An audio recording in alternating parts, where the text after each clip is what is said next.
sí, vimos el extraordinario arte escultórico que esta gente había desarrollado, sobre todo para hacer propaganda en los muros de sus palacios, para amedrentar a los visitantes.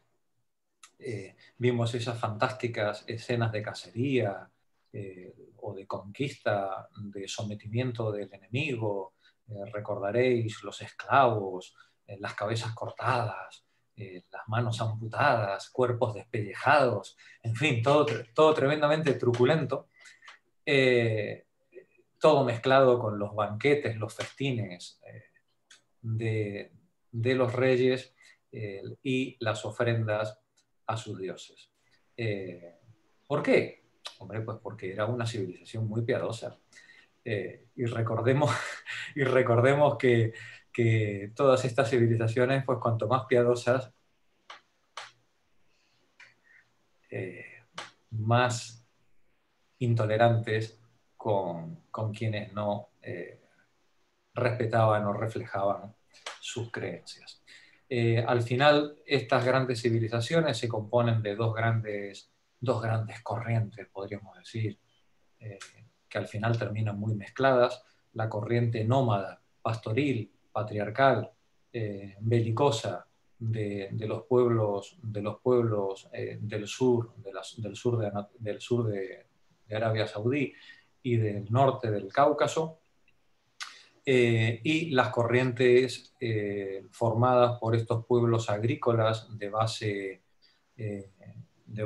neolítica avanzada, como era todo el creciente fértil, con todos estos cultos a la fertilidad, a la diosa naturaleza, los cultos de Ishtar, Inanna, que luego van a ir siendo transformados, bueno, en Egipto, de Isis, que van a ir siendo transformados a lo largo de las centurias, y finalmente cuando llegamos a nuestra época, cuando llegamos a esta época del mundo asirio, están todas bastante mezcladas, hasta el extremo. Decíamos el otro día que cuando aparecen los primeros desarrollos de lo que luego va a ser el mundo hebreo y luego Judea e Israel, cuando aparecen estos primeros desarrollos, las religiones de estos pueblos de Oriente Próximo, bueno, pues son un batiburrillo, ¿no? Son un batiburrillo en el que están mezclados las creencias y los mitos mesopotámicos con los egipcios, con los dioses patriarcales propios de las hordas semíticas nómadas, inclusive con interferencias indoeuropeas de las hordas nómadas que estaban entrando por el norte desde hacía ya 1000 años. Ese es el mundo que tenemos alrededor del 1000, cuando las civilizaciones del segundo milenio colapsan, y en ese colapso florece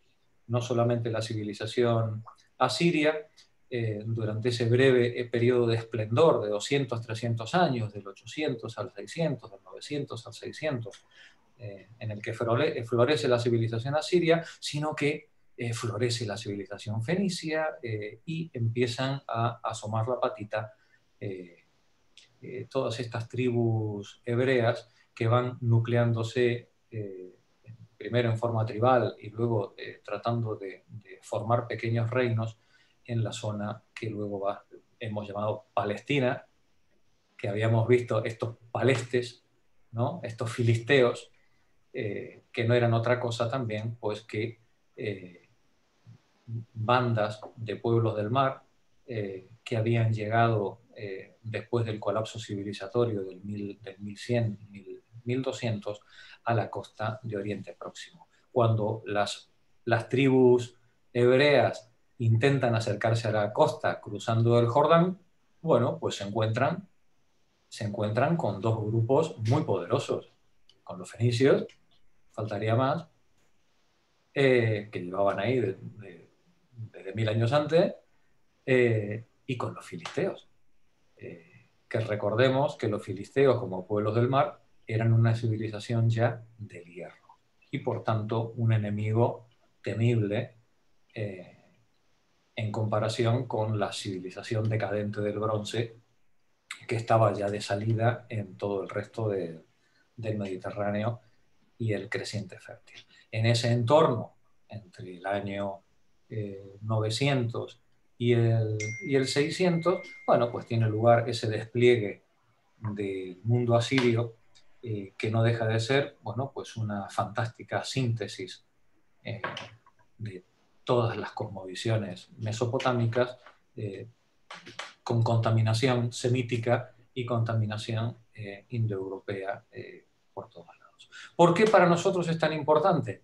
Porque todo lo que sabemos de Mesopotamia, todo lo que sabemos de Sumeria, todo lo que sabemos de los caldeos, todo lo que sabemos de Sargón, lo sabemos gracias a los asirios. Porque ese mundo se apareció a nuestra vista gracias a las excavaciones que durante el siglo XIX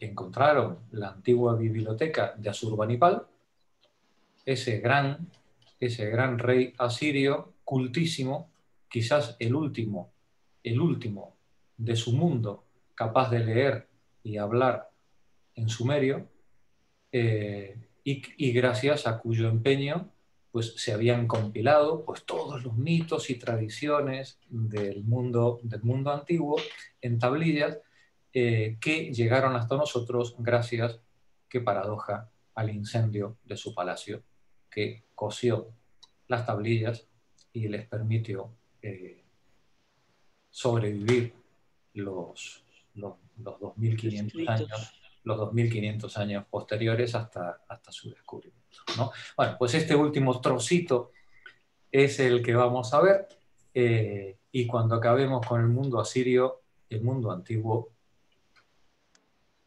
ya será pasado. Como dice nuestro autor, el culto pero perezoso Asurbanipal caerá en manos de las rebeliones que el propio imperialismo asirio está generando, y una coalición de babilonios con medos dará por tierra con el mundo asirio. Y acabado el mundo asirio, el poder pasará primero a Babilonia, y finalmente, después del gran Nabucodonosor, la historia durante varios centenios los va a escribir los persas, el mundo persa. Pero ese mundo persa, luego veremos algún mapa, va a expandir su frontera hasta chocar contra unos pequeños irredentos personajes que son los griegos. Cuando el mundo persa se expanda, intente su expansión por el oeste, los persas son aqueménidas, son mercachifles, comerciantes. A los persas la parte de la religión, todo eso les importa, tres pepinos, tres pitos y un tambor. Ellos lo único que quieren es cobrar impuestos, comerciar, vivir bien, comer bien, y que no les compliquen la vida. Pero los griegos, eso de pagar impuestos, pues parece ser que no lo llevaban bien, y se va a producir el enfrentamiento absolutamente insólito e inesperado entre la superpotencia continental, que es el mundo persa, contra estas pequeñas aldeas, diría Asterix, de galos, en este caso de pequeños griegos, para un persa totalmente analfabetos, claro. Es que los persas representaban el centro de la cultura mundial, ¿no? En ese momento. Y que estos pequeños griegos recién bajados de los árboles, como diríamos, les hicieran frente, aquello les deja absolutamente patidifusos. Tal es así que lo intentan varias veces conquistar Grecia, y varias veces se encuentran con una muralla, con una muralla realmente infranqueable. Y en fin, de aquellos polvos estos lodos, y ahí es donde podríamos decir que nace todo lo que entendemos por Occidente. De esa tremenda síntesis cultural que se produce en el Mediterráneo entre los herederos de esas culturas mesopotámicas teñidas de semitismo y de concepciones indoarias, con el mundo hebreo, a través del filtro de Egipto, Palestina, de Egipto, Fenicia y los filisteos, y la reelaboración griega impresionante de todo eso que va a dar lugar al mundo a partir del siglo V. Vamos entonces a ver este final de Asiria y el inicio del mundo contemporáneo, podríamos decir, de nuestro mundo. Hoy los invitaba, como en todas las sesiones, o en casi todas las sesiones, siempre hay alguna mujer mala, malísima, que marca la historia, ¿no? Es decir, Semiramis. sí, habíamos visto la mala malísima fenicia, habíamos visto las malas malísimas mesopotámicas, las malas malísimas egipcias, pues lógicamente los asirios no podían ser menos y no podían tener menos que una malísima. Semiramis, un personaje que ha pasado seguramente una composición entre mítica e histórica de alguna reina que debió reinar allá por el siglo VIII, por el siglo IX. Seguramente fue una reina regenta del tipo de Hatshepsut en Egipto, seguramente fue una reina regente de las que no quiso soltar el poder una vez que gobernaba. Pero debió ser, igual que Hatshepsut, también una mujer tremendamente culta, y le aportó seguramente al mundo asirio pues una pátina de progreso y de intelectualidad que hasta ese momento eran completamente desconocidas, ¿no? Yo pasé un pequeño, lo que es la nota de Wikipedia. la Wikipedia, que cada día la Wikipedia funciona mejor. Esto es una maravilla. Hay que reconocer artículos. Hombre, hay de todo, ¿no? Es decir, pero también uno encuentra cosas muy bien escritas, muy serias. Y si no en castellano, a veces en inglés hay cosas muy buenas que también se pueden traducir con mucha facilidad. Y de verdad que hay cosas muy interesantes, muy bien hechas. Bueno, en este caso tenemos el artículo de Semiramis, donde nos dice que ella seguramente sustituiría o funcionaría como reina regente al fallecer el rey Ninus tras 52 años de reinado. Aquí en el artículo no lo vamos a leer, no merece la pena, porque aquí se trata de echar unas risas y poco más. Estamos en el mundo de la mitología. Esta señora, pues parece ser que, tal como dice aquí, se le atribuye la fundación de numerosas ciudades y la construcción de maravillosos edificios en Babilonia con palacios, jardines colgantes. Fijaos cómo se pueden mezclar las fechas, los tiempos, inclusive la construcción de un túnel bajo el río Éufrates. Y se decía que conquistó Egipto y que al morir,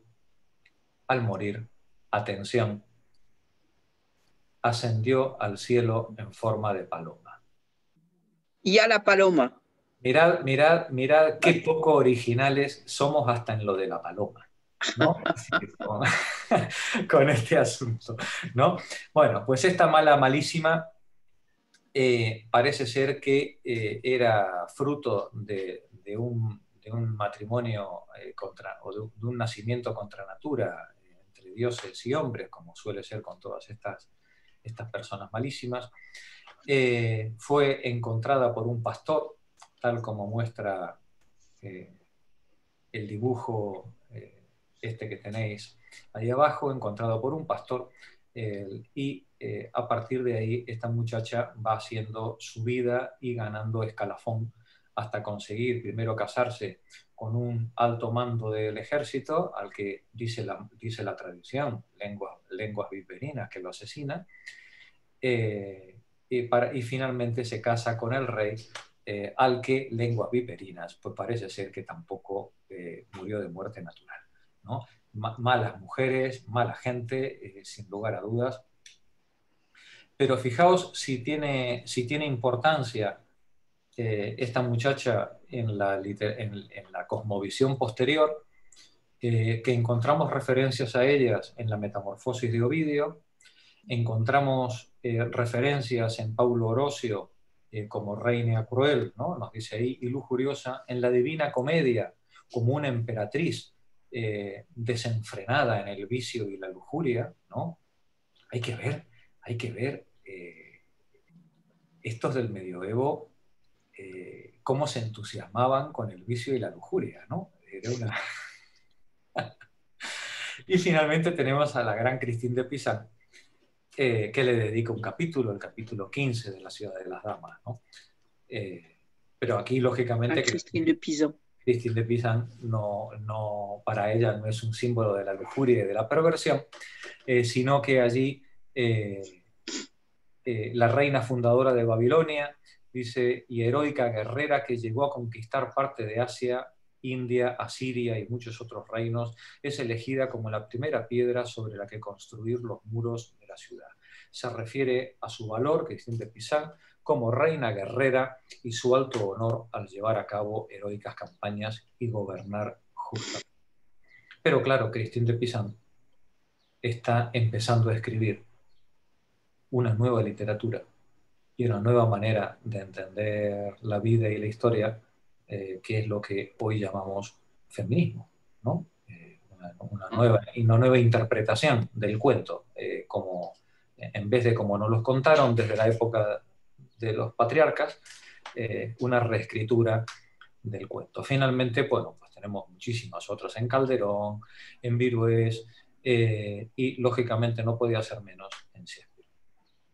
Bueno, aquí tenemos, voy a ampliar el dibujo, aquí tenemos una representación de Kircher de 1679 con la tremenda mujer ahí en plan asirio descabellado. ¿Recordáis hace 2 semanas cuando veíamos a los reyes asirios cazando prácticamente a mano, puñal en mano, a los leones, ¿no? Bueno, pues lógicamente una reina asiria no podía ser menos, y aquí la tenemos enfrentándose a un león en plena carrera. Aquí tenemos pequeñas representaciones de cómo se interpretaba que debía ser la ciudad triplemente amurallada de Semíramis, con sus fantásticos palacios, pero recordemos que todo esto son los jardines colgantes, etcétera. Recordemos que todo esto son recreaciones de la Edad Media con respecto a esta señora, ¿no? Porque de esta señora no hay nada, vamos a ver, es decir, de esta señora que si gobernó allá por el siglo VIII, siglo IX, antes de nuestra era, los registros que hay son registros muy limitados y siempre referidos a reinas regentes que pudieron haber quedado en la época. Aquí tenemos la escena de la niña abandonada en el bosque fijaos, otra vez, otra escena de Expósito, ¿no?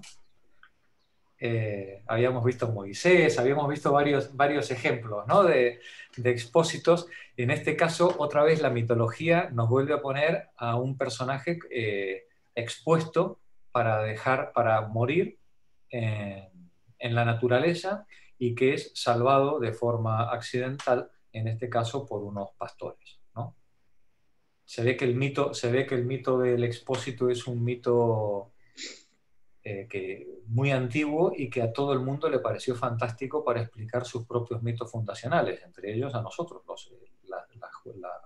la civilización judeo-cristiana, ¿no?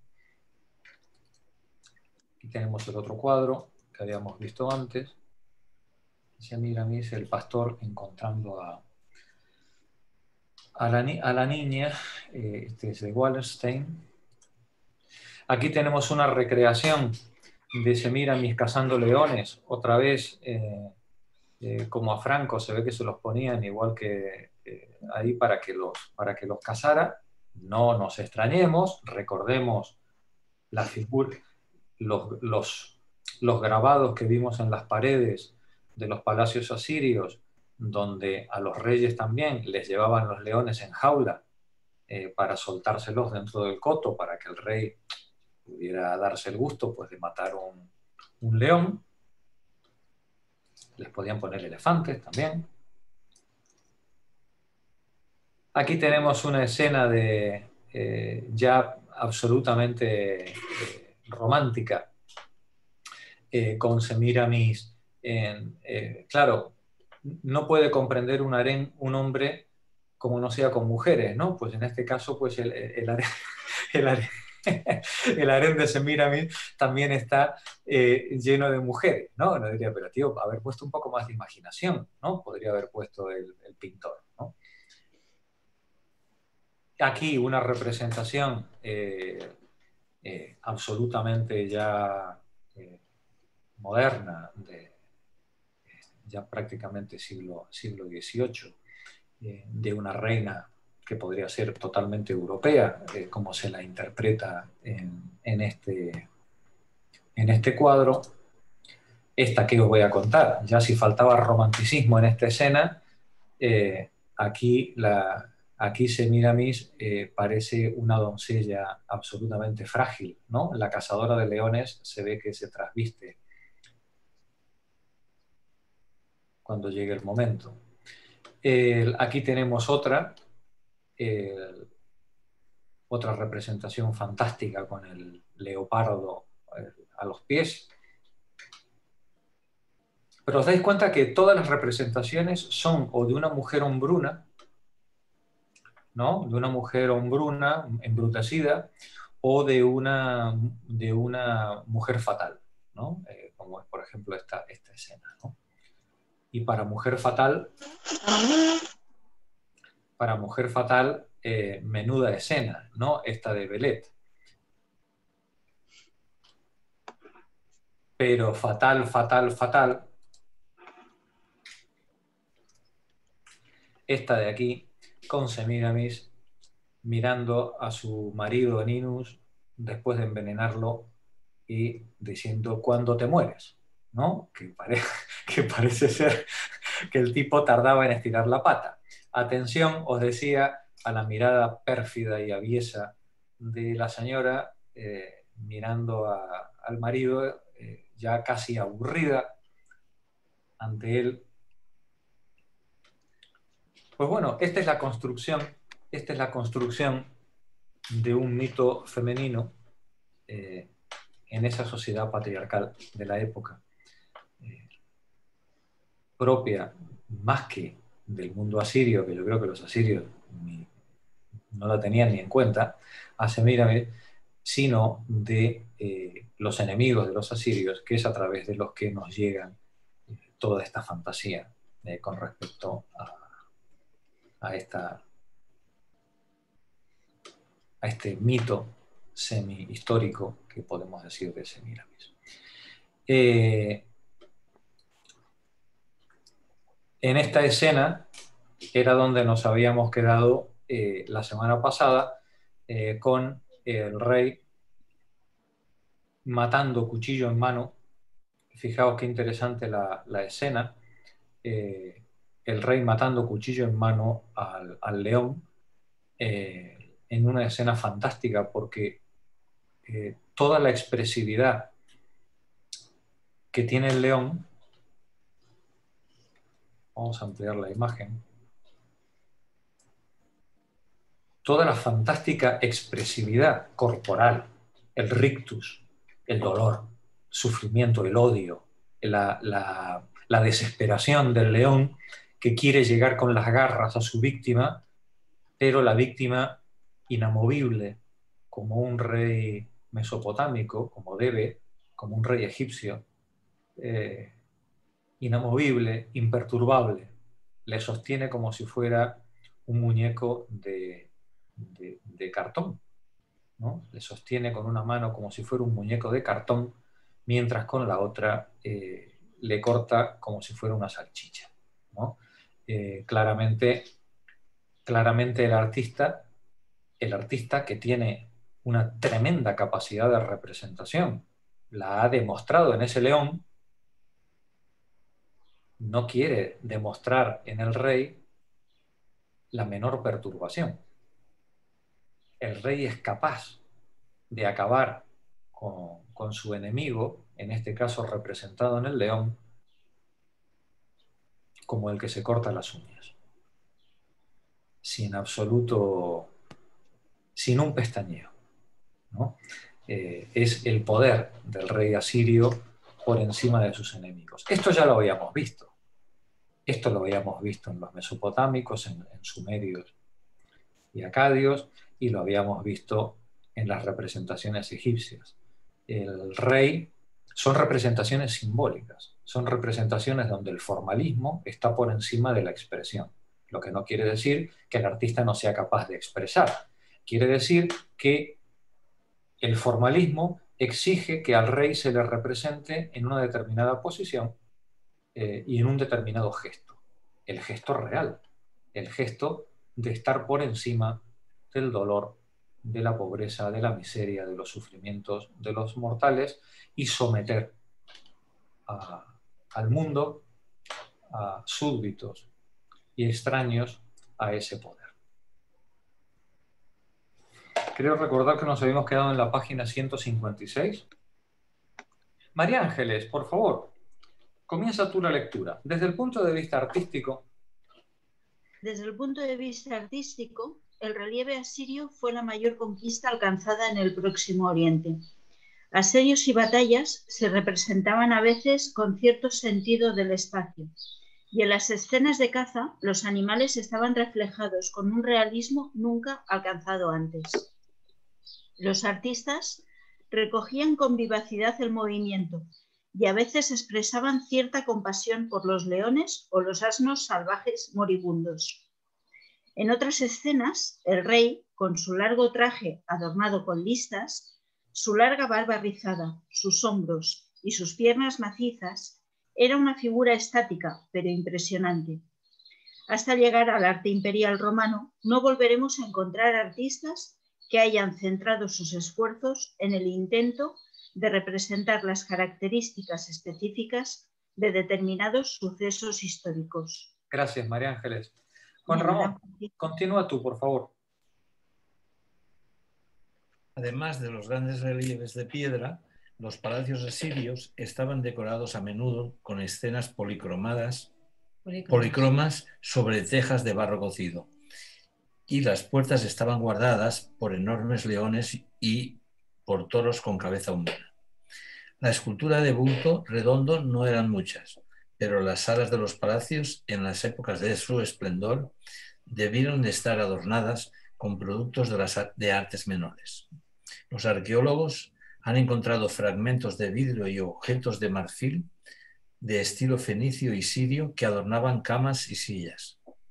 La vajilla de oro y de plata, procedente del botín de guerra o bien hecha por orden del rey, fue fundida ya en épocas antiguas para conseguir metal. En estos trabajos, las tradiciones artísticas del Próximo Oriente se reelaboraron en un estilo imperial que duró hasta la época de los persas. Pero la mencionada fusión y la rapiña asiria provocaron la decadencia de muchas tradiciones artísticas locales antaño vigorosas. Ya veis que no solamente eran los españoles los que se dedicaban a fundir la plata y el oro inca, ¿no? O azteca, y reducir la joyería de estas magníficas civilizaciones a lingotes para ser transportados. Bueno, pues lo mismo hacían pues todos los conquistadores desde la antigüedad, que solo les interesaba el metal al peso y no eran capaces de valorar ni de fijarse en lo interesante que pudiera ser una pieza, una vajilla, una joya recuperada. Por favor, Chelo, continúa tú. Vamos a ver la literatura, la ciencia y la religión. Perdón un momentito. Sí, es que aquí tenemos una vista lateral de uno de estos toros alados. Es icónico, ¿no? Es un tipo de figura absolutamente representativa del mundo asirio. Daos cuenta, comparad el aspecto hierático absolutamente parsimonioso de esta figura con ese león. No tiene nada que ver, ¿vale? Es el mismo artista el que está haciendo una cosa y la otra, ¿no? Evidentemente, unas buscan un efecto en el espectador y las otras buscan otro efecto, que es el de poner de manifiesto el poder del dueño del palacio en el que estás entrando, ¿no? Adelante, Chelo. Literatura, ciencia y religión. Los palacios no atestiguan solo las conquistas artísticas de la época, sino también la actividad literaria. Asurbanipal, el último gran rey, fue un hombre sumamente culto, que dominaba las matemáticas, la astronomía y la adivinación, también como las artes bélicas. Solía presumir de su habilidad para escribir el antiguo sumerio y pasaba casi más tiempo con sus libros que ocupado con sus deberes imperiales. En su palacio, en Nínive, se descubrieron unas 20.000 tablillas, la mayoría de su biblioteca, que contenían la versión acadia de la epopeya de Gilgamés y otras muchas historias mesopotámicas. Las cartas revelan sus esfuerzos por asegurar la conservación de las fórmulas mágicas y de otros textos religiosos del pasado. Gracias, Chelo.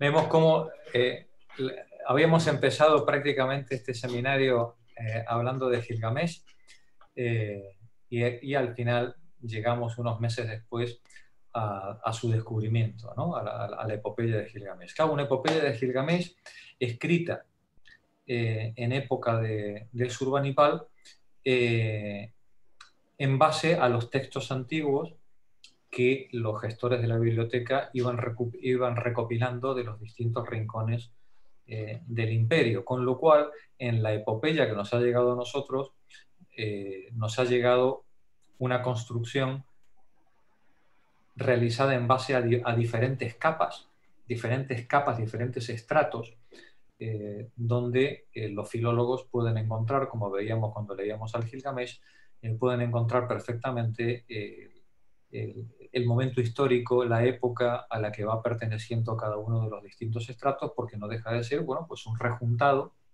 de todas las distintas formas del mito que se iban encontrando. Esta biblioteca de Asurbanipal, de la que también os voy a dejar el texto, es muy interesante, es uno de los grandes hallazgos del siglo pasado, y gracias al cual, decíamos, podemos tener acceso al conocimiento no solamente del mundo asirio, sino del mundo previo al mundo asirio, dado que Asurbanipal fue un hombre tremendamente culto que dedicó ingentes cantidades de recursos a recuperar, a sostener, mantener esas tradiciones del pasado, tradiciones que eran lógicamente religiosas, mágicas, medicina, astronomía, matemáticas y también la literatura, todo lo que él creyera que podía tener algún valor para su época y para la posteridad. Lógicamente, el elemento principal que para nosotros sigue siendo la epopeya de Gilgamesh, en la medida en la que probablemente sea la primera novela de la que tengamos conocimiento en la historia de la literatura universal. Fantástica novela. Aquí tenemos el planito de los restos arqueológicos de la biblioteca y el palacio. Estamos hablando, pensad que la crujida, el vano, pensad que la distancia entre paredes debemos estar hablando de entre 3 y 5 metros, que es la distancia de una viga, el máximo de una viga de madera, ¿no? Podríamos decir, pues entre 3 y 5 metros, bueno, pues os hacéis una idea de las dimensiones fantásticas de este palacio, ¿no? Lógicamente todas estas tablillas están magníficamente guardadas en el Museo Británico, faltaría más. Donde, por cierto, se produjo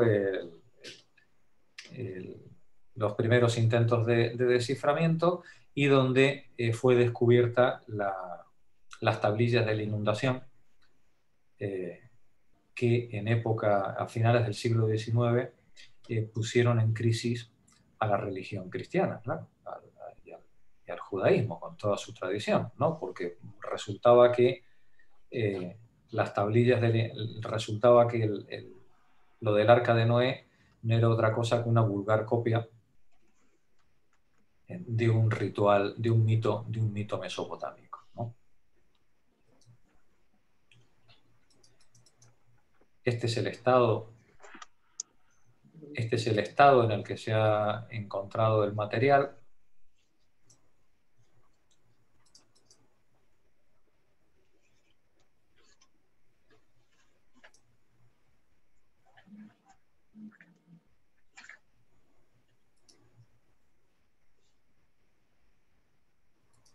¿Os dais cuenta del tremendo trabajo de ratoncito de los curadores de la biblioteca para recomponer piecita a piecita todo el material, ordenarlo, clasificarlo, recomponer? Un verdadero trabajo de puzzle. Pensad, estamos hablando de 22.000 piezas, todas reducidas a trozos, para irlos encajando y luego intentar la traducción, ¿no? Perdón, Jorge, ¿esto ya se pudo traducir? No, no hay traducción de esto. Sí. ¿Hay traducción? Sí. Perfectamente, claro, esto está completamente traducido. Lo que ocurre que ha llevado, estamos hablando de traducciones ya del finales del siglo XIX y principios del XX, claro. Que es cuando se descubre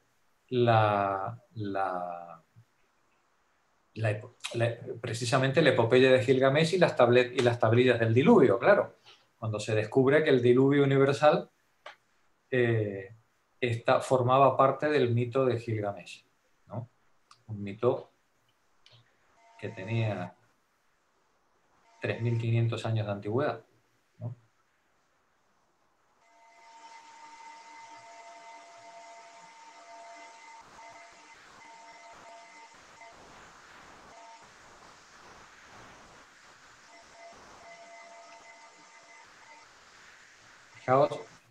Fijaos el trabajo de labrado, del pedrusco, ¿no? Línea tras línea.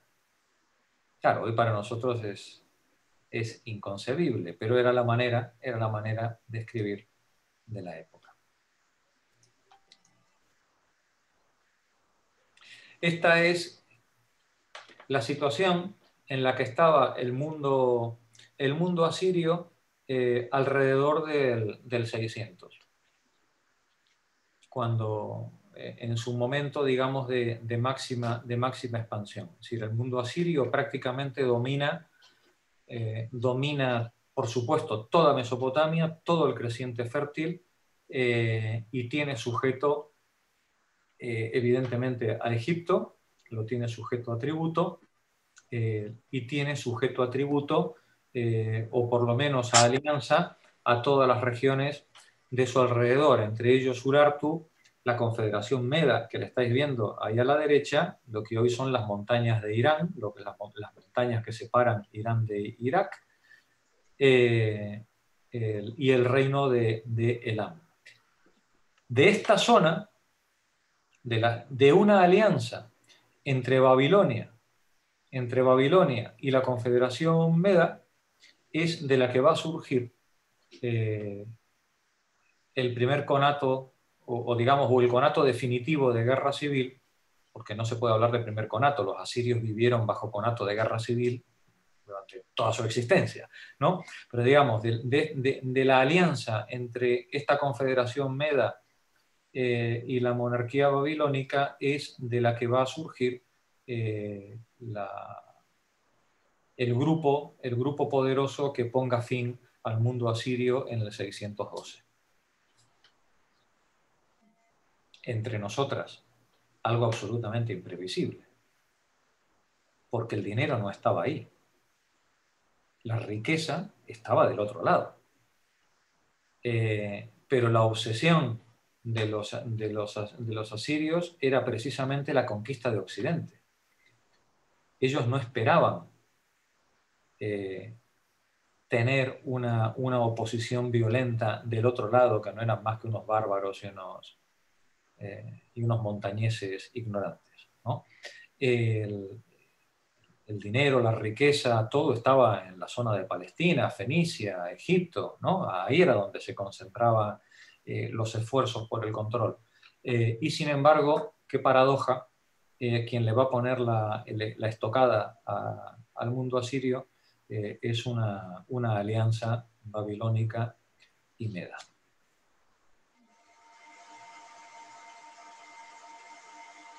Estaba leyendo Chelo, ¿verdad? Continúa la lectura.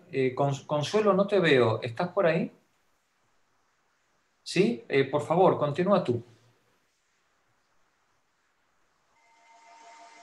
Los anales del rey.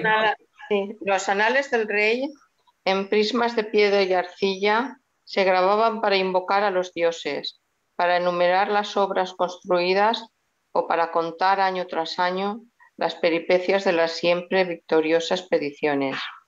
Fueron las más extensas obras históricas escritas en la antigüedad, pero hay que tener presente que sus autores se proponían la tarea de magnificar las empresas de los monarcas, lo cual explica la considerable exageración del número de los muertos y de los prisioneros. Estos anales, además, estaban destinados en gran medida a demostrar la benévola protección del dios Asur, cuya majestad se manifestaba en el éxito de su representante en la tierra, el rey. Una verdadera ciencia histórica se inició solo en la época de los griegos. Los asirios tuvieron una literatura de escasa originalidad, salvo estos anales. Igual que los romanos, muchos después, los anales asirios tenían sobre todo la finalidad de conservar y transmitir para las épocas sucesivas las más importantes conquistas de los pueblos más antiguos. Gracias, Consuelo. Sales, continúa tú, por favor.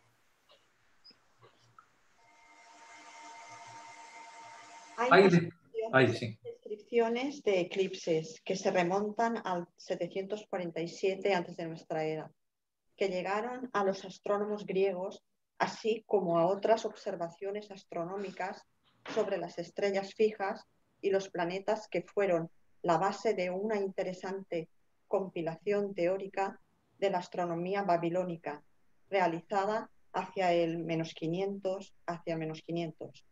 El conocimiento matemático necesario para llegar a esto parece que ya estaba desarrollado desde el segundo milenio. En la época asiria, también las artes aplicadas a la artesanía habían elaborado una amplia tecnología, aunque de tipo tradicional. Los pueblos mediterráneos, y sobre todo los griegos, extrajeron con dificultad sus conocimientos de los siglos posteriores de este conjunto de conocimientos.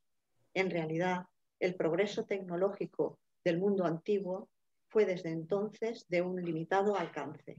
Es decir, los sumerios, el mundo sumerio había desarrollado prácticamente todas las herramientas matemáticas, geométricas, que continuaron funcionando durante los siguientes 2000 años hasta el mundo griego.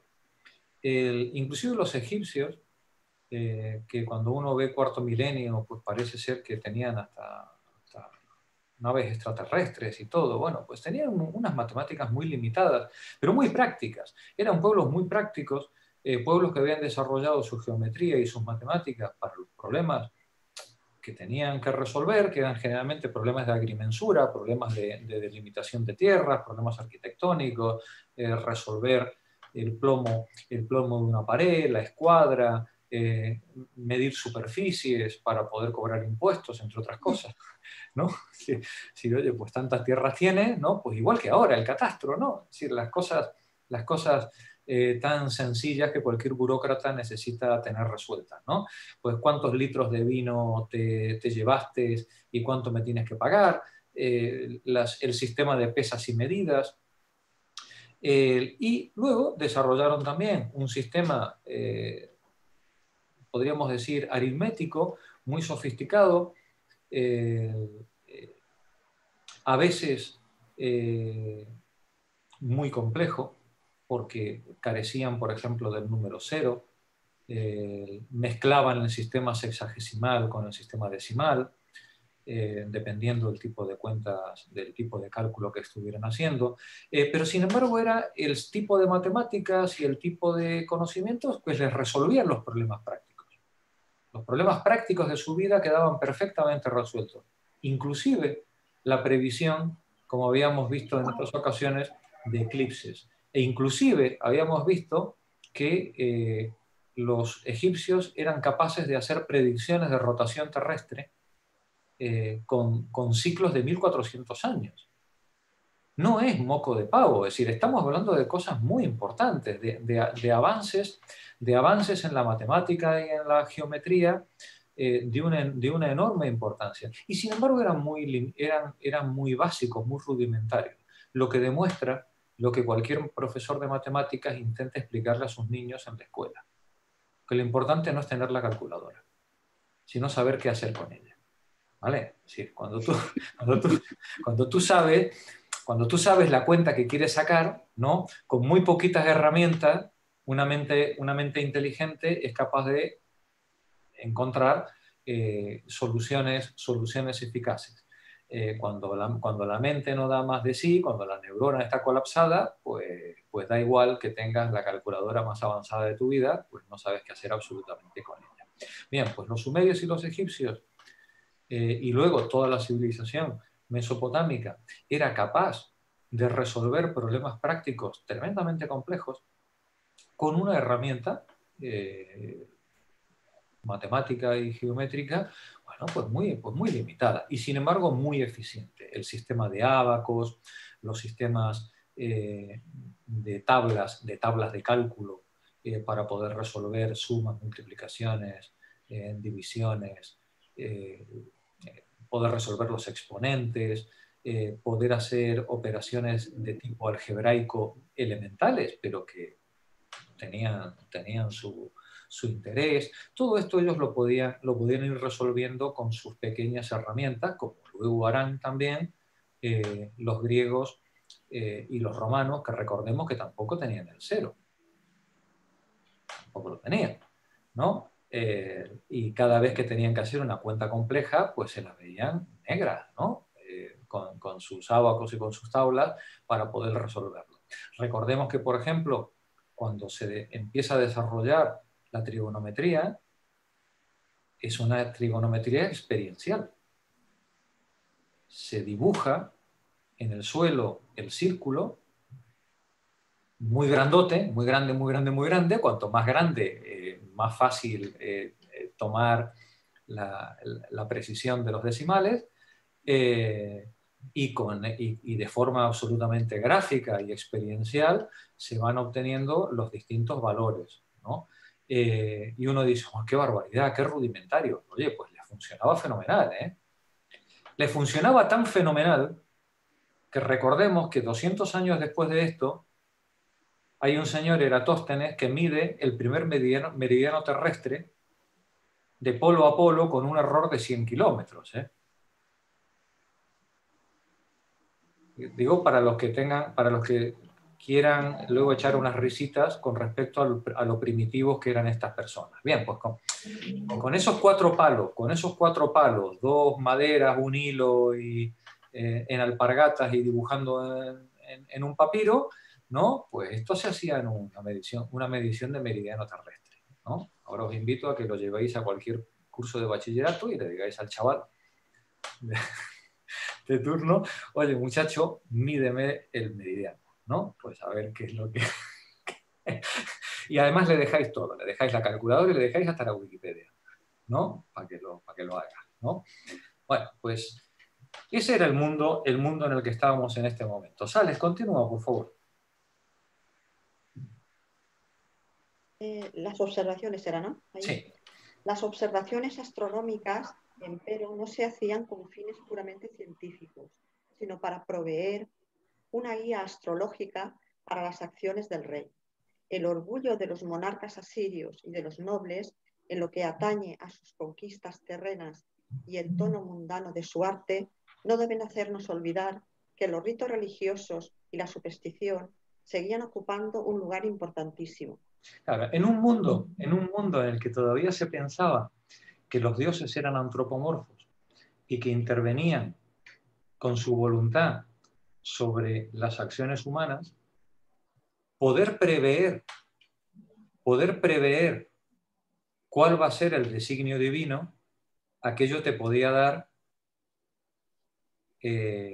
la victoria o el fracaso en una batalla o en cualquier acción que se emprendiera. Y los reyes de la Mesopotamia, igual que los egipcios, estaban obsesionados por interpretar a partir de los signos que se encontraban en la naturaleza, en las estrellas, en los movimientos de los planetas, o en las simples tripas de un cordero abierto, bueno, pues encontrar cuáles eran los signos que expresaran la voluntad o el designio de los dioses. De ahí el enorme empeño de estos monarcas por profundizar en la astronomía, por profundizar en la disección de los animales y intentar comprender dentro de su paradigma. Claro, el problema es que su paradigma era erróneo. Entonces, como el paradigma era erróneo, por mucho que diseccionaran animales y por mucho que miraran las estrellas, claro, el paradigma era erróneo, lógicamente, pues las interpretaciones pues necesariamente también tenían que serlo, salvo que de casualidad sonara la flauta y aquello acertara. Sí, pero en principio lo interesante es que este desarrollo matemático y este desarrollo científico y naturalista no tiene por objeto conocer la naturaleza. Tiene por objeto prever el futuro. Y esto quedároslo en la memoria, porque cuando lleguemos a Grecia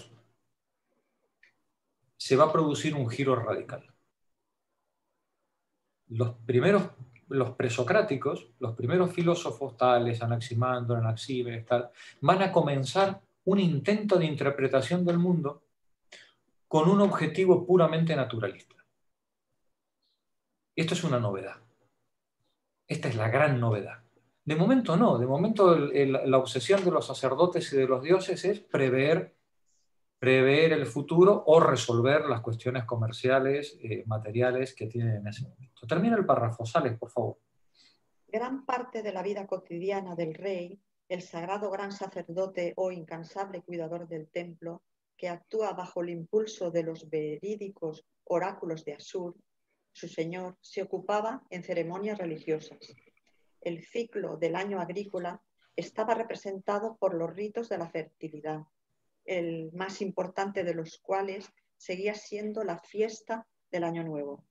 La adivinación no solo se daba mediante la observación de las estrellas y los planetas, sino también gracias a la inspección del hígado de las ovejas, que se consideraba la sede de las emociones, que proporcionaba señales indudables con su configuración y su color. Las prácticas mágicas se habían fijado a través de los milenios y constituían la médula de la medicina práctica. Gracias, Sales. Rosario, continúa tú, por favor. Los sacerdotes, aunque generalmente estaban subordinados al poder del rey, conservaban mucha influencia, hasta el punto de que el excedente de las riquezas de los hombres se dedicaban a los dioses, que protegían su tránsito por esta vida. Los reyes asirios trataron con éxito de difundir la adoración de su dios, Asur, por todos los territorios conquistados, pero esta actividad misionera no surtió otros efectos que agregar una divinidad más a las innumerables fuerzas divinas locales que veneraban todos los pueblos. Solo obtuvo algún éxito entre los hebreos. Es decir, el intento de exportar al dios Asur, bueno, en un mundo politeísta, pues no había ningún problema, ¿no? Pues era una divinidad más dentro de todas las que había, de toda la lista de las que había que adorar en cada uno de los territorios, ¿no? Continúa, por favor, Rosario. Los estados sucesores. Nínive, la mítica Nínive cae en el 612. Adelante. Tanto desde el punto de vista político como desde el cultural, las conquistas de los reyes asirios reflejan la unificación y la fuerza del Próximo Oriente. En esta época de recuperación, a la creciente integración económica de la zona, si la medimos por sus niveles más elevados de comercio e industria, los asirios añadieron una superestructura política que difundió la paz y el orden. En el siglo VII, antes de nuestra era, Asiria tuvo que enfrentarse con un salvaje ataque de invasores nómadas procedentes del norte, los cimerios, que saquearon Urartu y Asia Menor hasta las ciudades griegas, a lo largo del Egeo, y cayeron sobre Siria y Palestina. Pero los fuertes ejércitos de los reyes asirios rechazaron esta amenaza, y a continuación, durante unos 100 años, la zona civilizada del Próximo Oriente fue lo bastante fuerte para rechazar a los invasores que llegaban del norte. Gracias, Rosario. Aquí tenemos una representación de cómo debieron ser estos cimerios que pusieron en jaque al mundo asirio. Tampoco hay muchas fuentes de ellos, pero aquí tenemos, por ejemplo, una daga cimeria. Ya vemos que es un arma moderna en comparación con lo que hemos estado viendo hasta ahora como armamento. Tenemos otra representación. Os dais cuenta que está escrito en griego, ¿no? Ahora sí. Es una reelaboración. La reelaboración son reelaboraciones que van pasando de pueblo en pueblo, ¿no?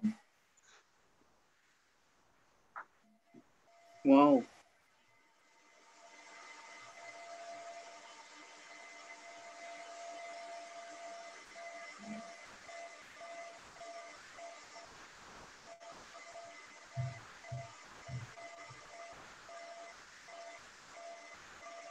Fijaos qué armamento curioso. Este es el gorro icónico, ¿no? de estos personajes. Estaba leyendo Charo. Carlos, por favor, continúa tú. Sin embargo, podemos entender fácilmente que los pueblos conquistados fueran hostiles a esta unificación impuesta por la violencia. Los imperios tienen que basarse en el consenso de los gobernados, y los asirios nunca consiguieron ganarse este consenso. En los últimos 50 años de su hegemonía, estuvieron siempre a la defensiva. En el interior, la espina dorsal del imperio, el reino asirio propiamente dicho, estaba debilitado por las continuas guerras, y en el exterior los reyes encontraban dificultades en las zonas de mayor importancia. Sí, Carlos, quiero señalar una cuestión. Los imperios tienen que basarse en el consenso de los gobernados.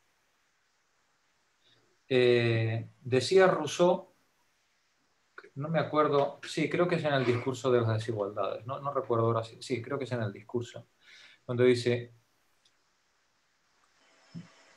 no puede mantenerse ningún poder si no transforma la fuerza en derecho.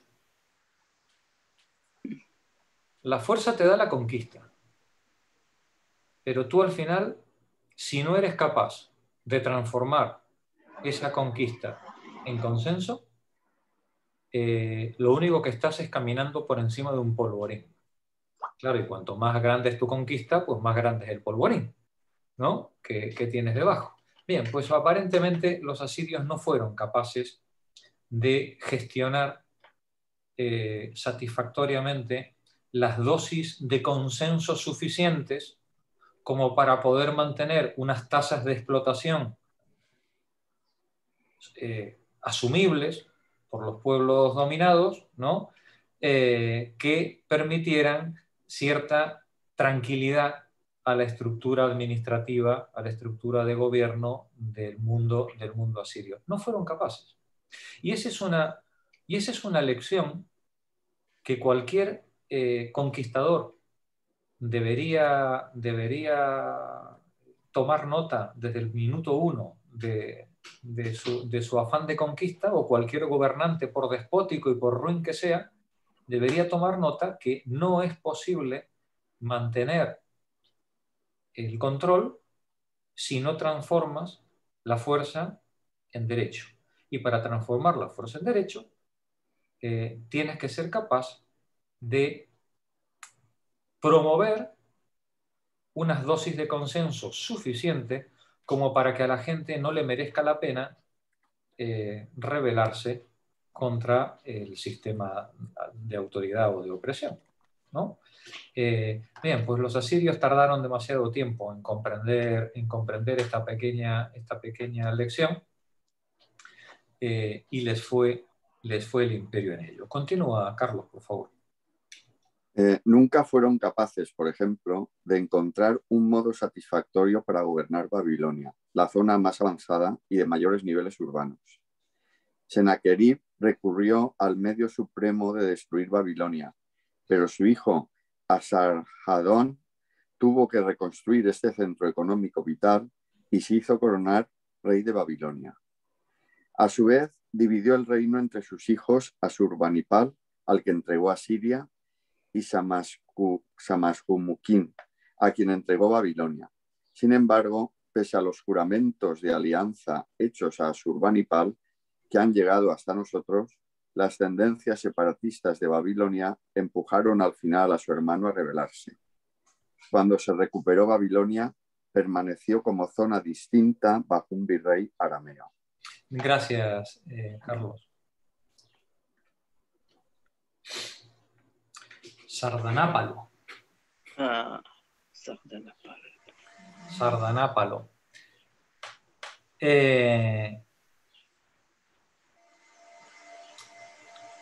Asurbanipal parece ser que tenía claro que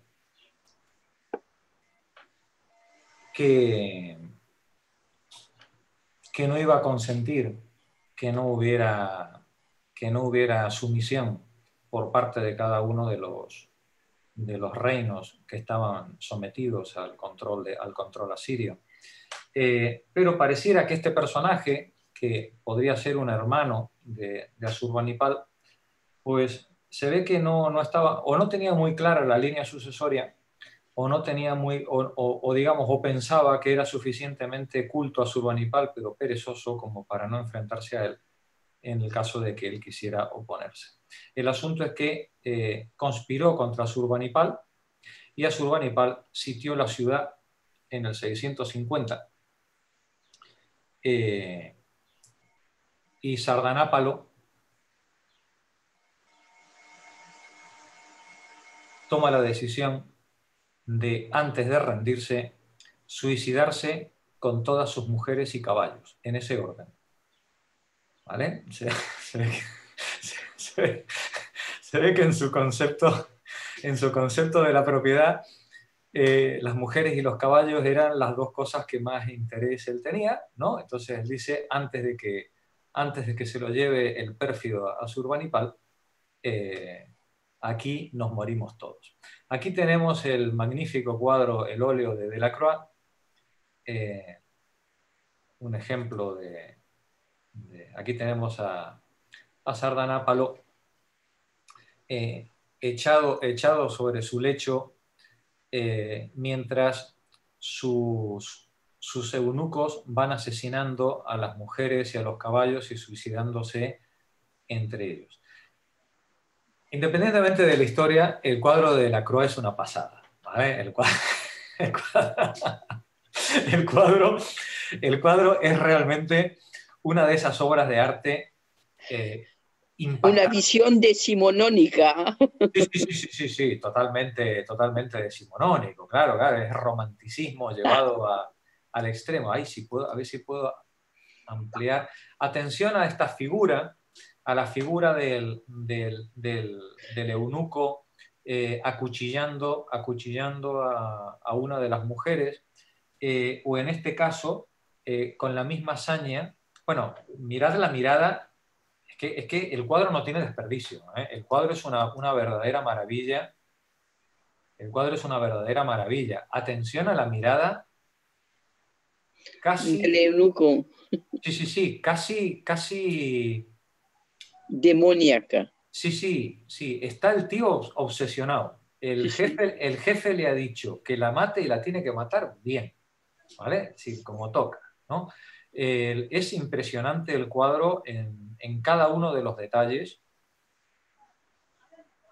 Es una verdadera maravilla. Mirad aquí abajo el mismo fervor que pone el otro en matar a la mujer, pone este en matar al caballo, ¿no?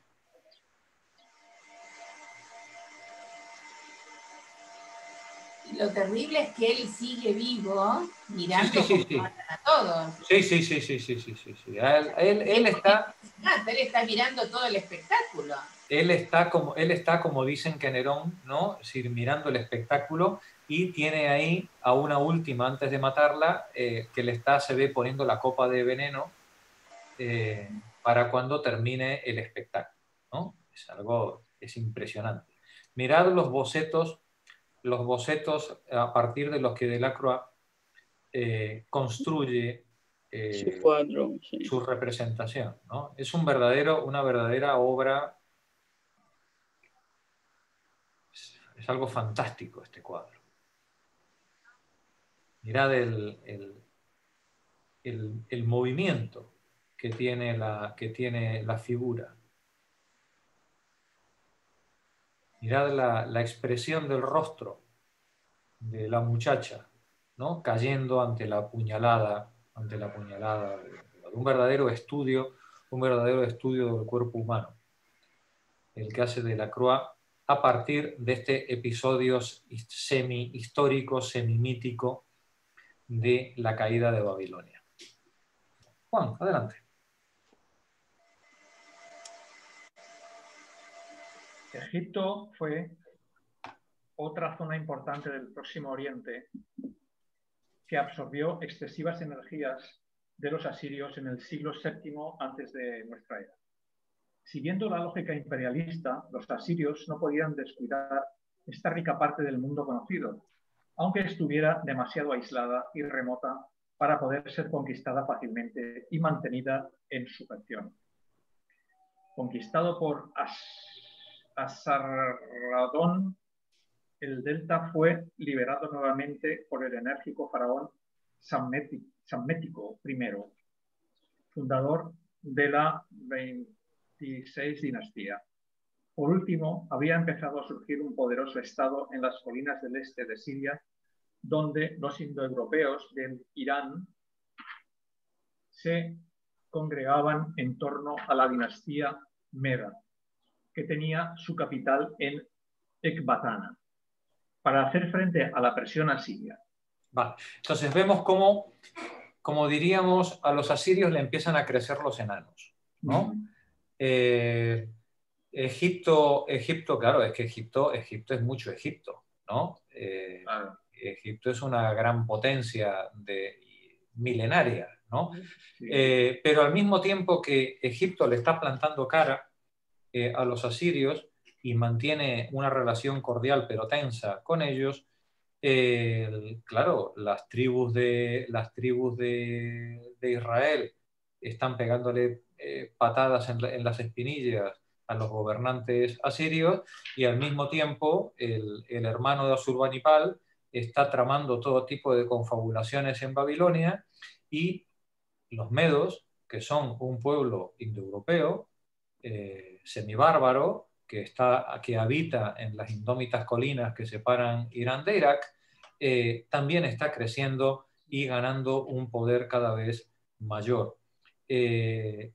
Podría decirse que Asiria está rodeada por todos lados, y por mucho que intenta mantener bajo la bota militar a todos sus dominios, pues cuanto más aprieta, ¿qué nos decía el autor antes? No es capaz de convertir la fuerza en derecho, no es capaz de generar el consenso que le permita a los pueblos sometidos aceptar el dominio de forma razonable.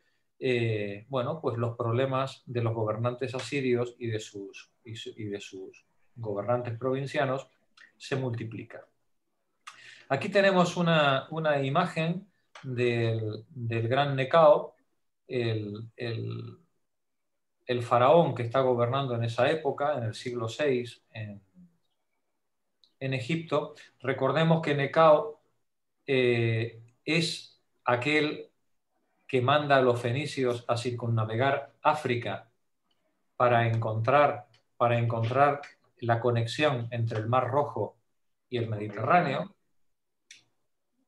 No es ningún reyesuelo del 3 al 4, es decir, es un tío con una mentalidad de Estado notable.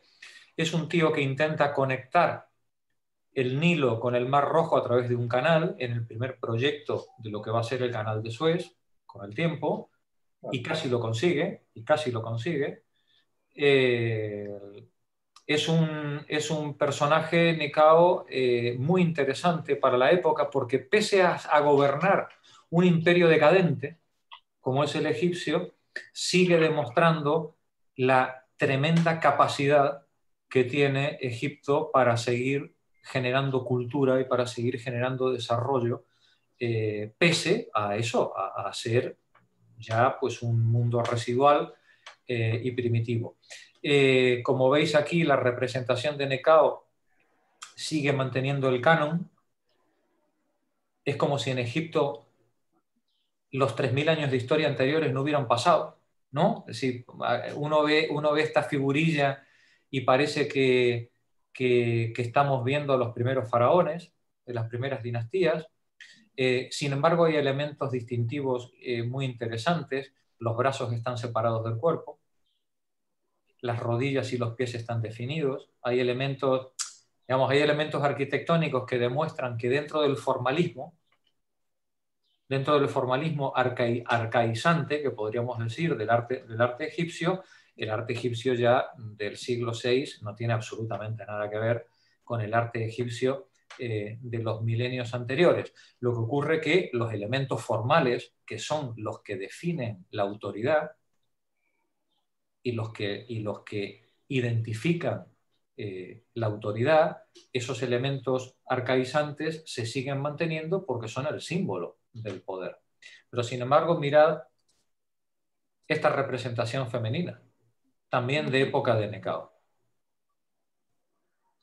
Es una representación de un estilismo que no tiene absolutamente nada que ver. Quizás habría que irse a Akenatón, habría que irse al arte herético de Akenatón, de Amarna, para encontrar algo parecido en el mundo egipcio. Es decir, ya vemos cómo después de Akenatón el arte egipcio continuó su producción absolutamente libre, pero el arte ritual y el arte del poder siguió manteniendo los esquemas formales arcaizantes propios de los milenios anteriores.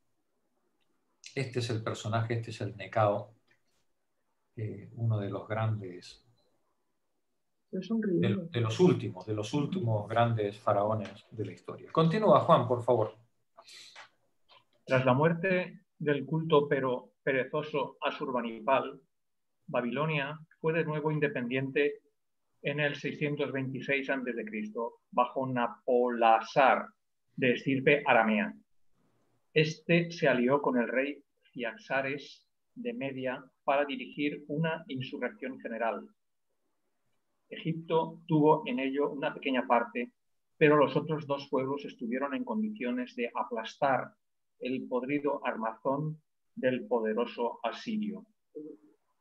Nínive, la capital cosmopolita, fue destruida en el 612 a.C. Algunos de los territorios sometidos a los asirios ayudaron a los últimos reyes asirios, suceso bastante interesante, pero en vano. Lejos de allí, en Judea, el profeta Nahum exultaba ante la noticia: «Ay de ti, ciudad sanguinaria, toda llena de mentira y de violencia y de incesante rapiña». Nínive, la capital, Nínive ha sido destruida. ¿Quién tendrá piedad de ella? A ver, Juan, si no pones pasión, la pasión de un profeta, esto no se lee igual, ¿vale? Estoy esta tarde un poco desprofetizado. ¡Ay de ti, ciudad sanguinaria, toda llena de mentira y de violencia y de incesante rapiña! Nínive ha sido destruida. ¿Quién tendrá piedad de ella? Ahí, sí, si no, no suena igual, ¿vale? Paqui, continúa tú. Venga, Paqui. Asiria se había derrumbado para siempre. Al cabo de un siglo, Nínive no fue más que un enorme cúmulo de ruinas. El inicio del siglo XVI, antes de nuestra era. En los siguientes 50 años, el Próximo Oriente vivió una fase pasajera de división política. Los reyes medos dominaban el Irán, la Alta Mesopotamia y Siria, donde las fronteras confinaban con las de una nueva potencia de Asia Menor. El reino de Libia, la Baja Mesopotamia, estaba dominada por Babilonia, donde mandaba un pueblo de estirpe aramea, que a veces se llamó caldeo. El poderío caldeo llegó a través de las rutas abandonadas por el comercio a Palestina, donde el pequeño reino israelita de Judá, que tenía como capital a Jerusalén, siguió existiendo hasta el 597 antes de nuestra era. Después, el rey Nabucodonosor puso fin a su independencia y en el 586 antes de nuestra era, tras una rebelión, saqueó el templo. La última de las grandes potencias, Egipto, fue llamada en vano en exilio de los desesperados. En auxilio, de los desesperados hebreos. Y resultó una caña rota, como en tiempos de Sanaquerib. Cuando los judíos se quieren enfrentar a Babilonia en una pésima jugada estratégica, pensando que los babilonios tienen suficientes problemas como para ir a ocuparse de ellos, y Nabucodonosor dice que de eso nada. Los judíos le piden ayuda a Egipto, y a Egipto, que le hubiera encantado ponerle unas cuantas piedras en el zapato a Nabucodonosor, Egipto bastantes problemas tiene ellos solos, ¿no? Y el ejército egipcio apenas puede intervenir, y el reino de Judea es arrasado por el ejército imparable de los babilonios, ¿no? No tienen nada que hacer los judíos en esa guerra. Y ahí se produce una de las grandes deportaciones masivas, sobre todo deportaciones de la clase dirigente que es seccionada y llevada a distintas ciudades de Mesopotamia para incapacitarla, para desarraigarla y romper sus vínculos y impedir cualquier tipo de rebelión, ¿no? Continúa, Paqui. El reino medo.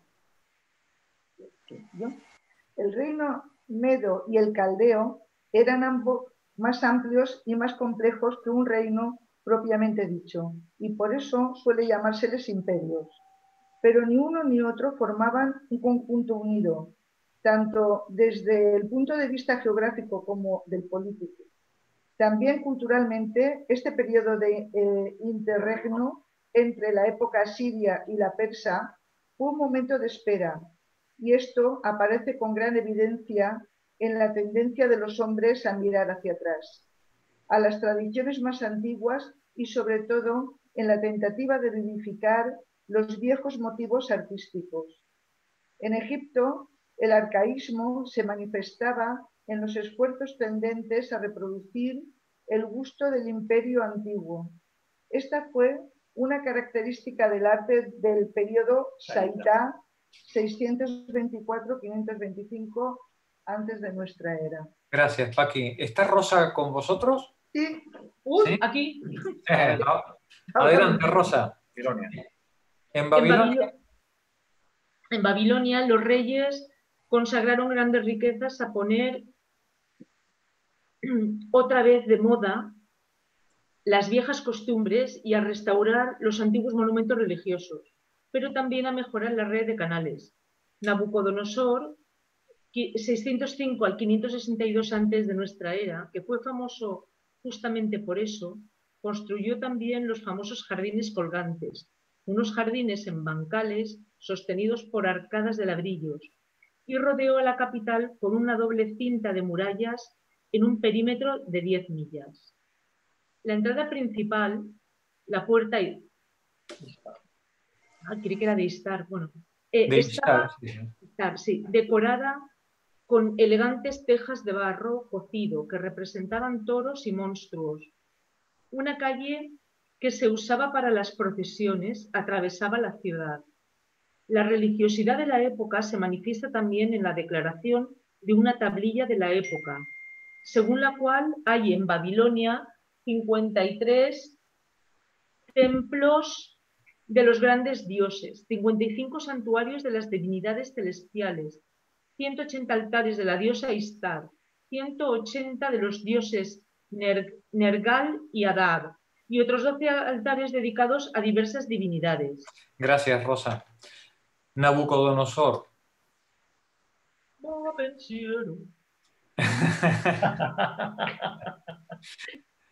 Nabucodonosor, un personaje que, claro, que entra en nuestra historia a través de la Biblia, ¿no?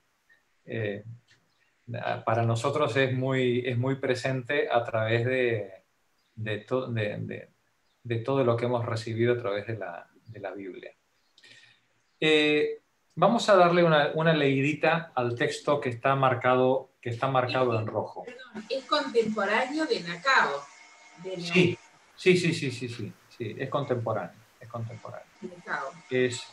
Están todos en el siglo VI, ¿no? Estamos hablando del siglo VI, antes de nuestra era. Sara, adelante. El sucesor de Nabucodonosor... No, pero lee por favor el texto que tengo compartido. Sí. Vale.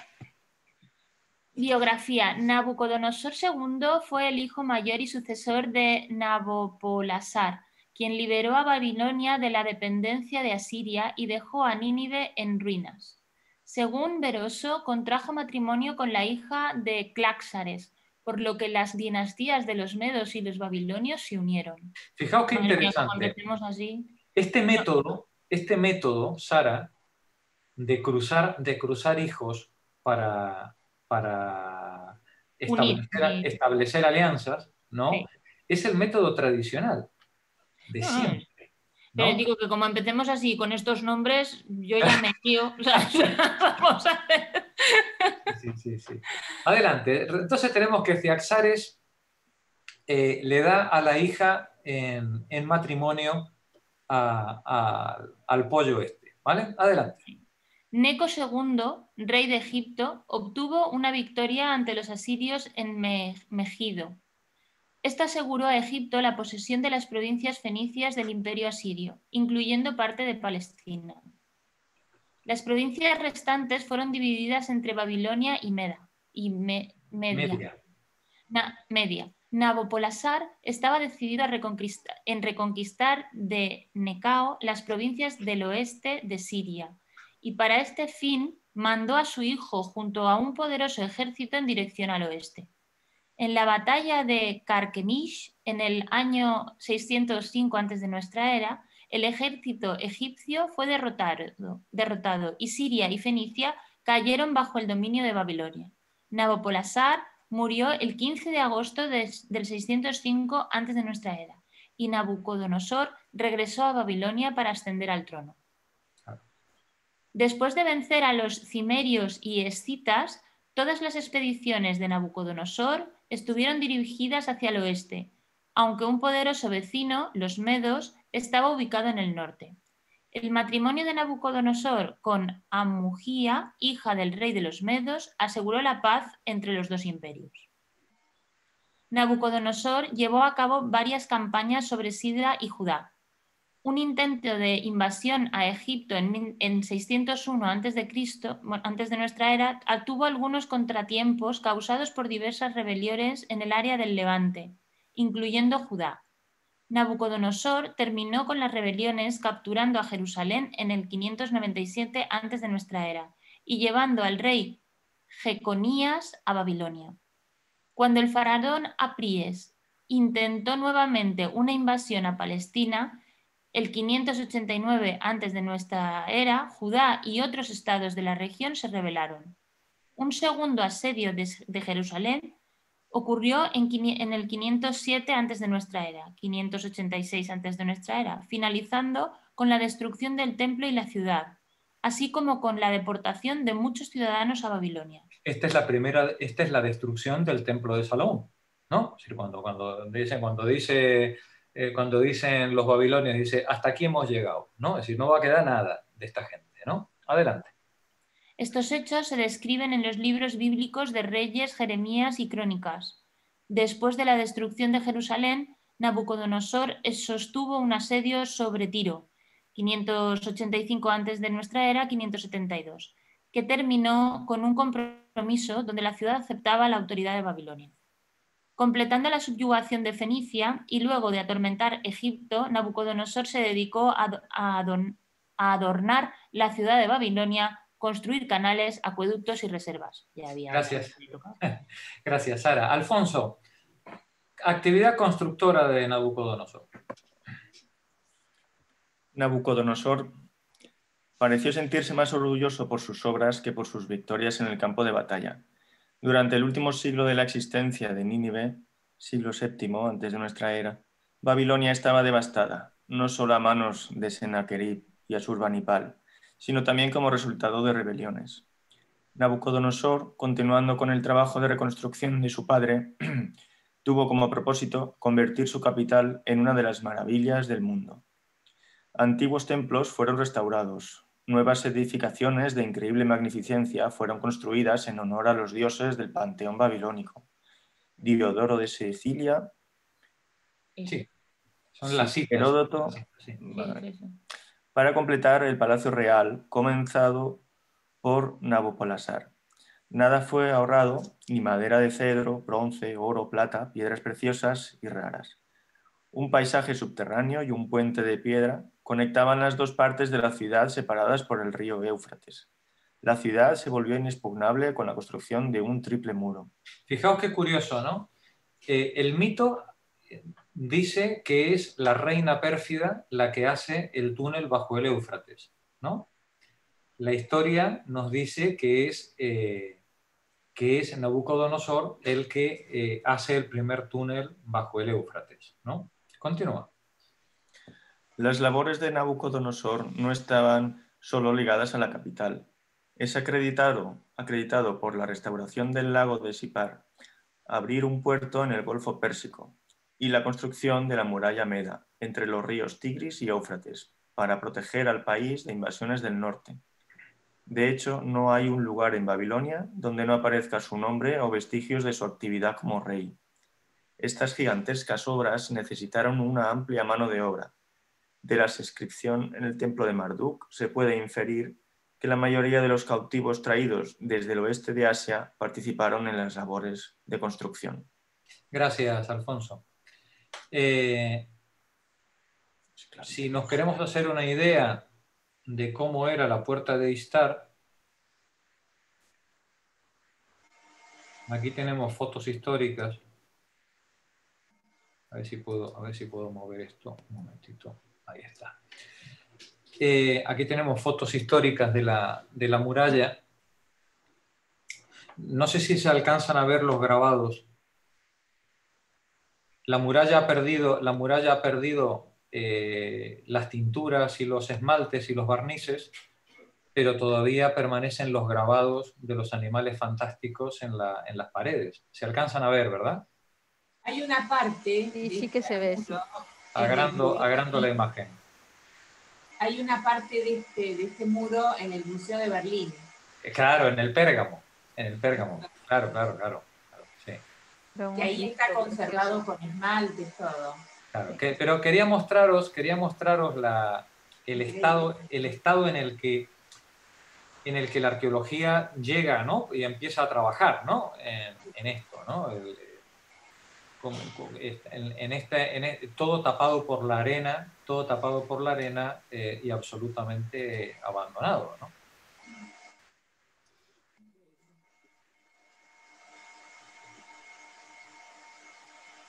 Aquí sí se ven mejor los detalles de las paredes, ¿no? Os dais cuenta que es una construcción en ladrillo cocido, que es verdaderamente milagroso. Impresionante. Es milagroso que haya soportado 2.500 años de exposición a la intemperie, ¿no? Es verdaderamente asombroso. Mirad qué cosa más bella. Está trabajado en el ladrillo, pero es una construcción difícil porque no es un material puesto sobre el ladrillo, sino que es el mismo ladrillo engrosado con esa forma. Es increíble. Es increíble, sí.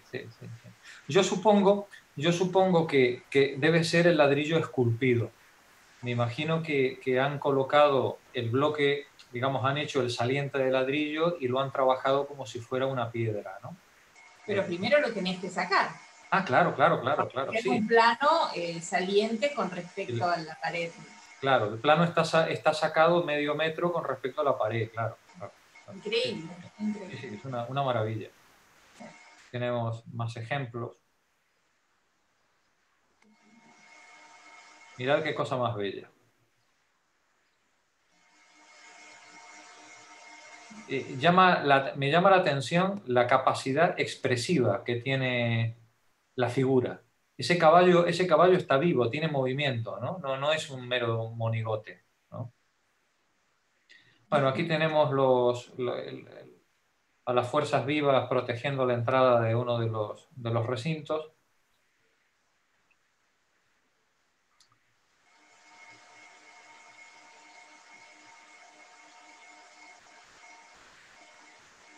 ¿Dónde está hoy la puerta de Istar? En el Pérgamo. No, ¿en qué localidad ahora? ¿Qué Jordania? ¿Qué lugar es este? Es Babilonia. Es Babilonia esto. A ver, párate. Sí, esto es Babilonia. Sí. Babilonia, pero no sé en qué lugar.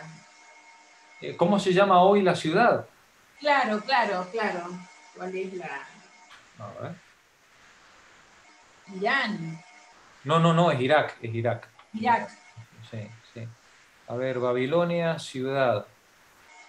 Hoy está cerca de una ciudad que se llama Illa, con H, Illa. En Irak. Sí, en Irak. Aquí tenemos esto es maqueta, esto es una maqueta a escala de cómo debía ser la... Y aquí tenemos algunos detalles del Pérgamo. Una maravilla, lo del Pérgamo es una maravilla.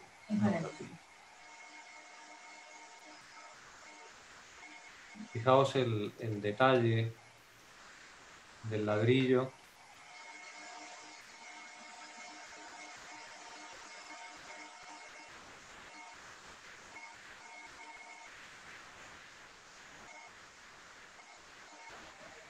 de una belleza, es de un movimiento del cuerpo fascinante.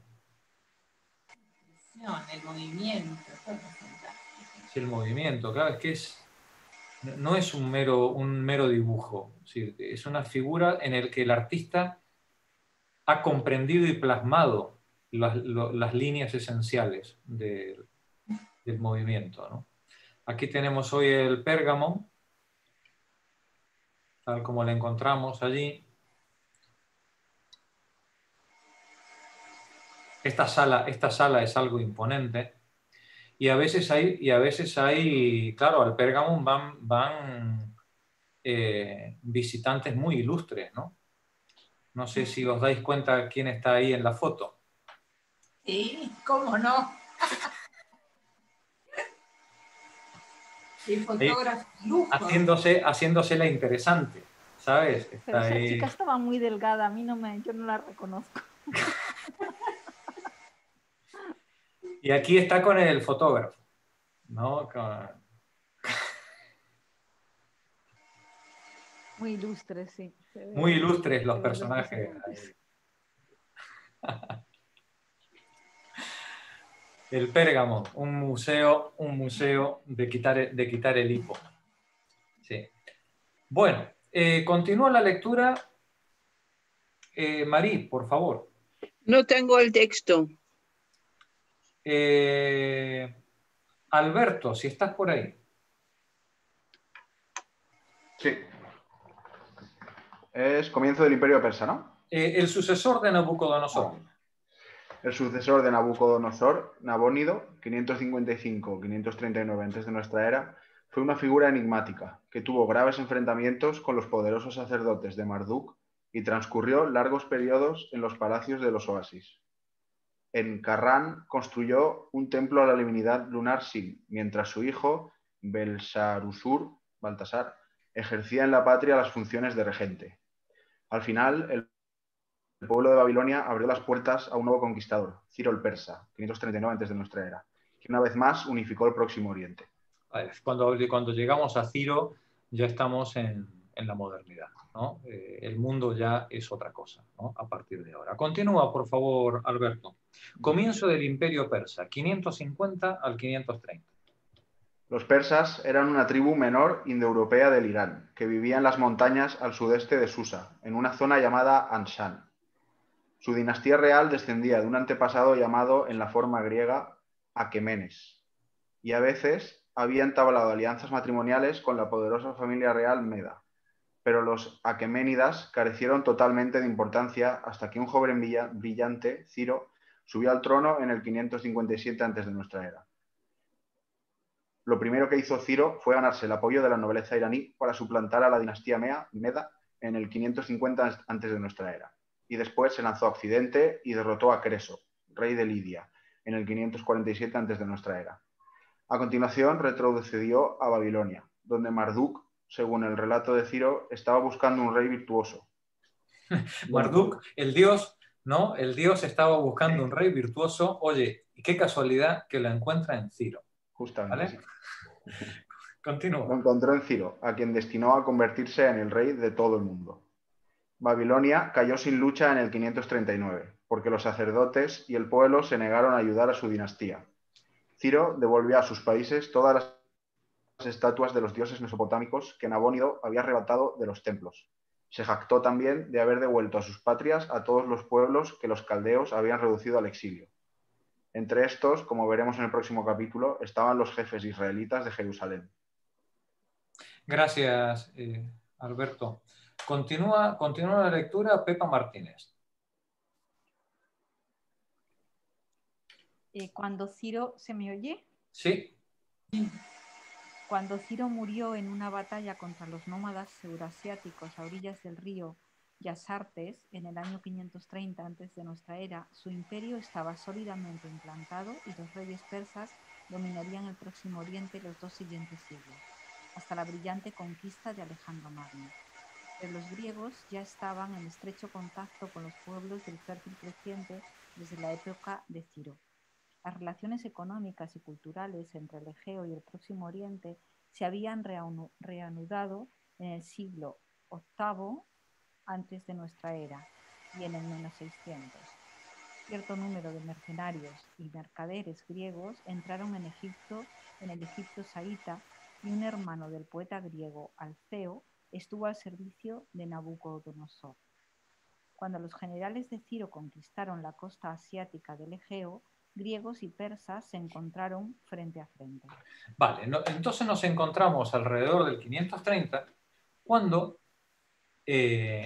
los egipcios han establecido alianzas de tipo comercial y militar con los pueblos griegos, al mismo tiempo que el mundo persa se va expandiendo hacia el Mediterráneo.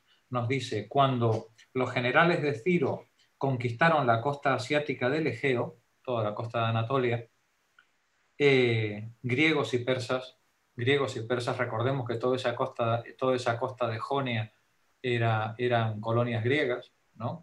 Se encuentran griegos y persas frente a frente. Estaba leyendo Pepa. Carlos Llorens, termina el capítulo, por favor.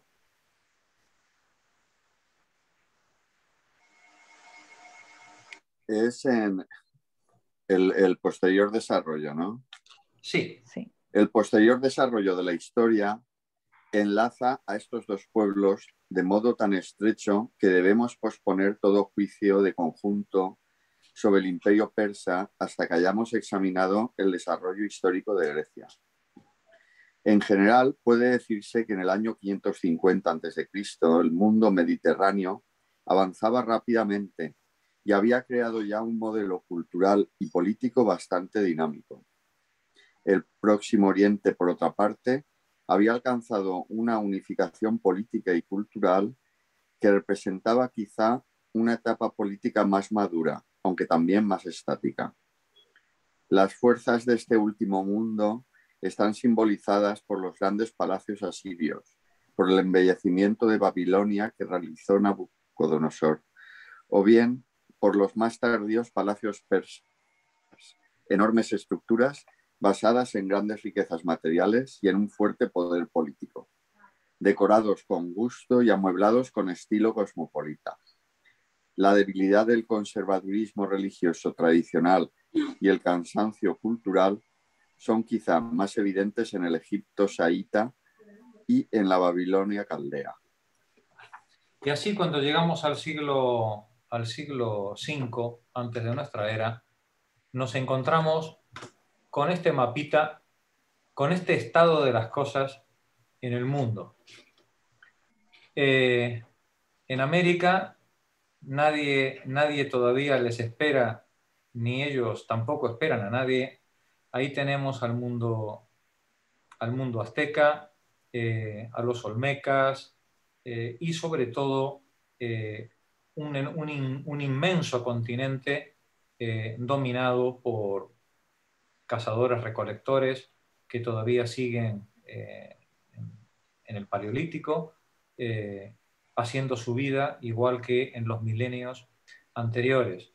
En la zona del oeste y norte de Brasil, de lo que hoy es Brasil, en la zona norte del Amazonas y oeste del Amazonas, tenemos esas sociedades agrícolas primitivas de las que Levi-Strauss nos daba señales en Tristes Trópicos,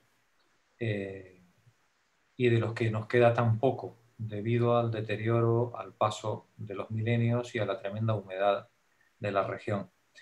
En África, todo el centro de África son también sociedades agricultoras muy simples, y el sur, cazadores-recolectores, igual que en Australia, igual que al norte de la Rusia actual.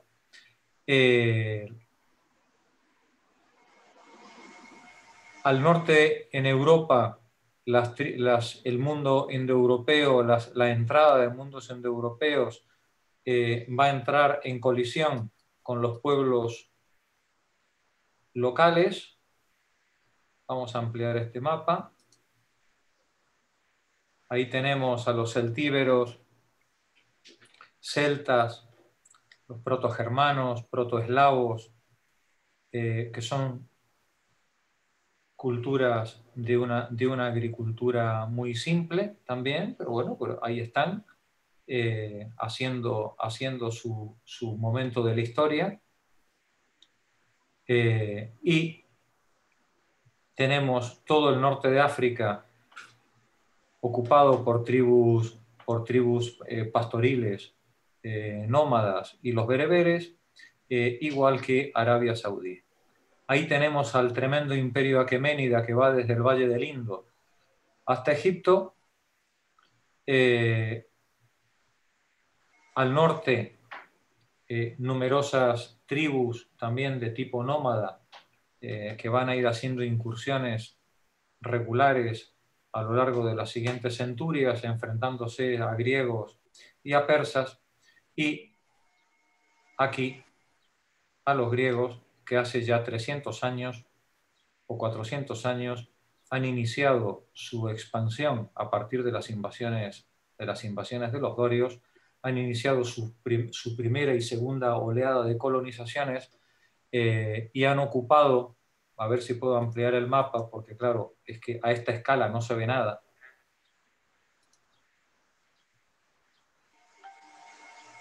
No sé si os dais cuenta al ampliar el mapa de la pequeñez de Grecia, ¿no? Yo de lo que me acabo de dar cuenta es de que los catalanes ya eran una ciudad-estado. Los catalanes ya eran A ciudad-estados. lo mejor les viene de... No, me acaba de llamar la atención esa manchita morada clara en el norte de Cataluña y el sur de Francia. El Pirineo francés. Son ciudades-estados, resultado o de la colonización fenicia o de la colonización griega, que han ido ocupando toda la franja norte del Mediterráneo, desde la Jonia, la costa occidental de Anatolia, hasta España, ¿no? Incluyendo, lógicamente, la península ibérica, la península itálica, en la que los griegos tienen que batirse contra etruscos, que son la población previa, y latinos, que según la mitología romana son la población que entra después de los etruscos y antes de los griegos, los latinos, etruscos y griegos. Pero claro, cuando uno pone esto en sus dimensiones, es que el mundo mediterráneo es casi un granito de arroz dentro de un mundo densamente poblado y con una historia milenaria detrás, que es todo lo que hemos venido leyendo y descubriendo en los meses anteriores. ¿Qué os voy a decir de la India, que está empezando su historia a partir de que ha empezado su historia 500 años antes también, con las invasiones indoarias y la destrucción de los mundos previos del Valle del Indostán?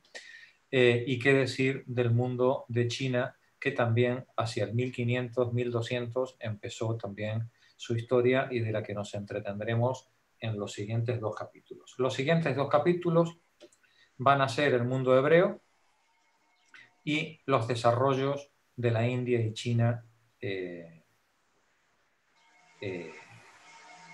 durante estos 1000 años, entre el 1500 y el 500, hasta el enfrentamiento de persas y griegos. Nosotros bien para... Y volvemos el 15 de septiembre. Buena semana y buenas vacaciones. Buenas vacaciones. Y buenas vacaciones para todos. Lindo verano. Igualmente con el invierno, Elvira, lindo invierno. Adiós. Cuidaros mucho todos. Vacaciones. Chao. Vacaciones.